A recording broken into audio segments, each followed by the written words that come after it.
कटवा दो इसमें। अच्छा पीछे प्लीज।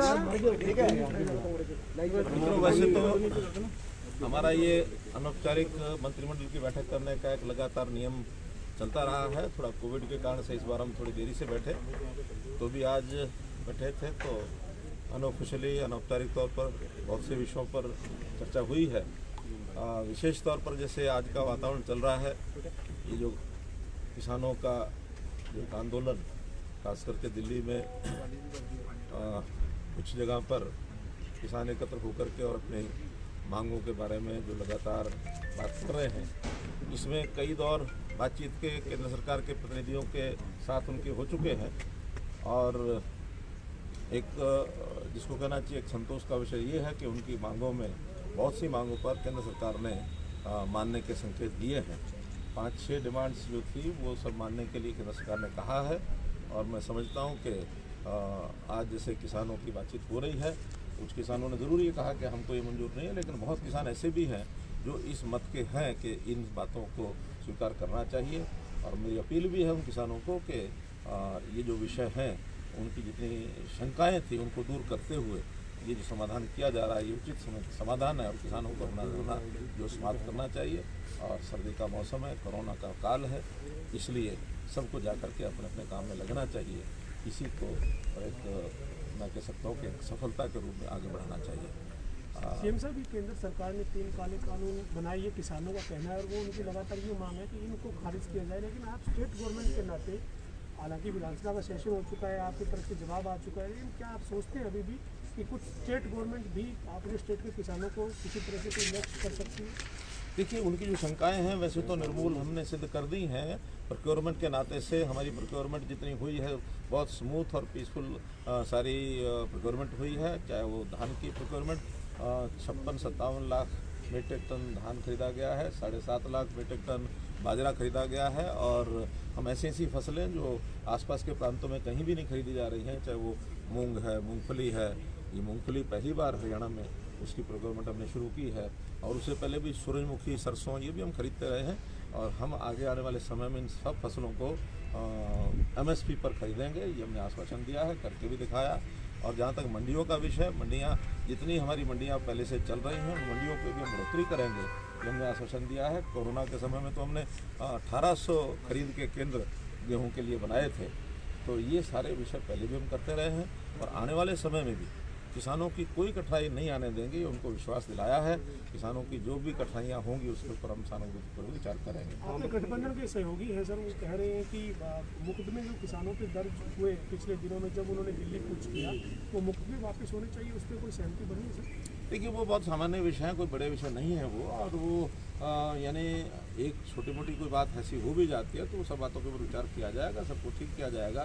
कोई किसान हमारे अपने भाई हैं, किसान हमारे अपने हैं, किसी और के नहीं हैं, तो जो अपने होते हैं उनके बारे में सब बातें ठीक हो जाती हैं, कोई दिक्कत नहीं होती है। सर, भाजपा के राष्ट्रीय अध्यक्ष JP नड्डा पर सर डायमंड हार्बर वेस्ट बंगाल में हमला हुआ है, बहुत निंदनीय घटना है। और हम जैसा पश्चिम बंगाल का पिछले कई महीनों से जो कुछ देख रहे हैं, जो हिंसात्मक गतिविधियां खास करके राजनीतिक तौर पर जो सहनशीलता समाप्त हो रही है, ये डेमोक्रेसी में अच्छी बात नहीं होती है। इसलिए पश्चिम बंगाल के लोग निश्चित रूप से इसमें आगे आने वाले चुनाव के अंदर उनकी TMC पार्टी जो है, तृणमूल कांग्रेस पार्टी, और इस गुंडागर्दी का जो जवाब है निश्चित रूप से वहाँ की जनता देगी, ऐसा मेरा विश्वास है।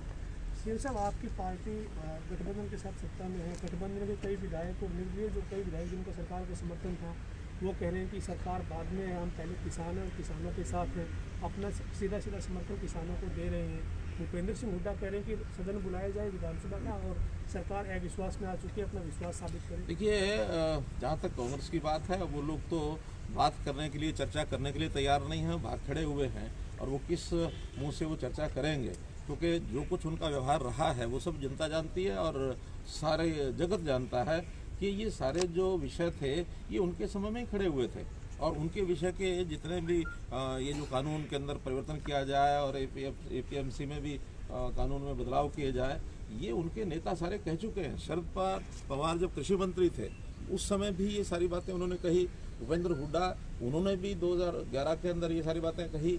और वो जब स्वयं इस चीज़ के, इस कमेटी के प्रमुख थे, ये उस समय के सारे वीडियो, सारे प्रमाण आप लोगों के सामने हैं। आज वो किस मुंह से इसका विरोध करेंगे? ये एक विपक्ष में रह करके अपनी राजनीतिक रोटियां सेकना, किसानों के कंधों पर बंदूक करके दबाने का लोग समझते हैं। और कोई भी विषय होगा, पूरी चर्चा सदन में, सदन के बाहर, जनता में, सब जगह चर्चा करने के लिए तैयार हैं। और ये जो बिल है किस प्रकार से जनता यानी किसान को लाभ पहुँचाएंगे, ये एक विषय आज भी हम कह रहे हैं, अभी जो असर आएगा उसमें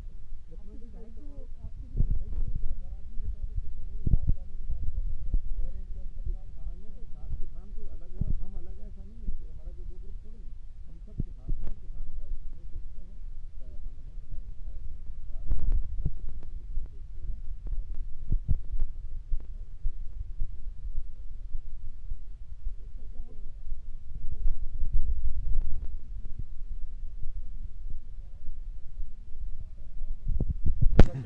ये हमारे डिप्टी सीएम साथी खड़े हैं। अब इनसे आप बात कर सकते हैं। डिप्टी सीएम और हम कोई अलग नहीं है। हमारी गठबंधन की सरकार है, मजबूत सरकार है।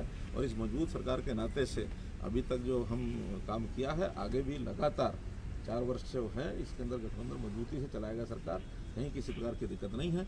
एक विषय की जानकारी और आपको देनी है जिस पर आज हमने चर्चा की है, और वो है कि जैसे अभी पंचायतों के चुनाव का कार्यकाल 5 वर्ष का वो पूरा हो रहा है और निश्चित रूप से अब कार्यकाल की समाप्ति पर कभी भी जनवरी में ये चुनाव जो है संभावित है, वो चुनाव हम समय पर कराएंगे। ये भी आपके माध्यम से हम सारे समाज को, जनता को, हरियाणा की जनता को बताना चाहते हैं। मुख्यमंत्री, एक सवाल यह है कि अभी तक बहुत सारी बातें इस तरह की आ रही थी कि राजनीतिक से पूरी तरह से प्रेरित है ये आंदोलन, लेकिन अब हरियाणा की भी काफ़ी संख्या में खाप पंचायत है, किसानों का समर्थन और वो वहाँ पर पहुँच रहे हैं। तो क्या अब भी इसको कहा जा सकता है किसी भी लिहाज से कि कहीं ना कहीं इसमें राजनीति से प्रेरित है? किसी निश्चित रूप से राजनीति से प्रेरित है। ये जितने भी राजनीतिक दल हैं, चाहे वो हरियाणा के हैं, चाहे पंजाब के लोग हैं, ये जो इन बिलों का समर्थन भी करते रहे हैं। इसमें अकाली दल भी समर्थन करता रहा है। कांग्रेस तो इन बिलों को पहले लेकर के ही आई है। देश भर में चाहे वो शरद पवार जी कृषि मंत्री थे, वो समर्थन करते रहे। तृणमूल ने समर्थन किया, राष्ट्रीय जनता दल ने समर्थन किया, समाजवादी पार्टी ने समर्थन किया, बहुजन समाज पार्टी ने किया, डीएमके ने किया। ये सब पार्टियां जो यूपीए में थी, इन्होंने समर्थन किया था। हमारे साथ भी जो पार्टियां लगी हुई थी, उन्होंने भी इसका समर्थन किया। किसी ने पार्टी के नाते कभी भी अपने अपने काल में कभी विरोध नहीं किया। आज अगर विरोध है तो केवल राजनीतिक तौर पर कि किसी प्रकार से नरेंद्र मोदी की सरकार को यानी कैसे दबाया जाए और कैसे विरोध में स्वर पैदा किया जाए। और इन सब विषयों में धीरे धीरे सारा पटाक्षेप होगा तो आप लोग को और पता चलेगा। हरियाणा का किसान, मैं पहले भी कहा है कि ये राजनीतिक नेताओं के अलावा बाकी लोग सब ठीक हैं। राजनीतिक नेता इसमें अपना प्रदर्शन कर रहे हैं और कुछ औपचारिकताएं लोग निभा रहे हैं, लेकिन कुल मिला के हरियाणा के किसान प्रसन्न है, खुश है। खट्टर साहब, एक राजनीतिक सवाल है। कांग्रेस में बड़ा बदलाव आ रहा है। यूपीए के चेयरपर्सन के लिए शरद पवार को कंसीडर किया जा रहा है। राहुल गांधी ने मना कर दिया है। कांग्रेस के लोग बताएंगे, आप उनसे पूछो तो ज्यादा अच्छा। ठीक, धन्यवाद।